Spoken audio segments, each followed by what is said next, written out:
لە ڕۆژێکی وەکو ئەمڕۆدا یەکێتی نیشتیمانی کوردستان لەگەڵ هێزی پێشمەرگەی کوردستان لەگەڵ شانە چەکدارەکان لەگەڵ ڕێخستنەکان لەگەڵ تێگڕای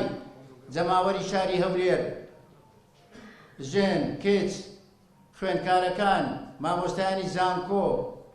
کاسبکارەکان بە هەموو لایەکمانەوە لە هەڵمەتێکی شێرانەی کەموێنە هەموو مۆڵگا و دام و دەستگایەکانی ڕژێمی بەعسی فاشیمان لە هەولێر تێکشکان. ئەم ڕۆژە ڕۆژی سەروەری هەموو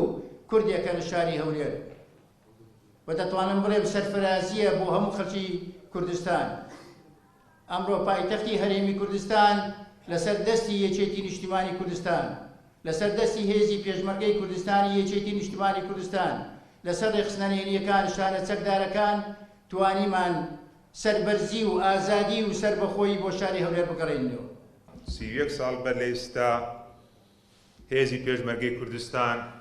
ڕێخستنەکان بە سەرکردایەتی بەرەی کوردستانی و بە تایبەتی کە داینەمۆی ڕاپەڕین یەکێتی نیشتیمانی کوردستان بوو توانرا بە پشتیوانی کۆمەڵانی خەڵکی کوردستان گەورەترین ڕاپەڕینی جەماوەری بکرێت کە سەرەتاکەیەک لە دەبەری ڕاپەڕینەوە دەستی پێکرد و بەتوانرا بە تاجی ئازادی و سەربەرزی بخرێتە سەر قودسی کوردستان شاری کەرکووکیش ئازاد بکرێت.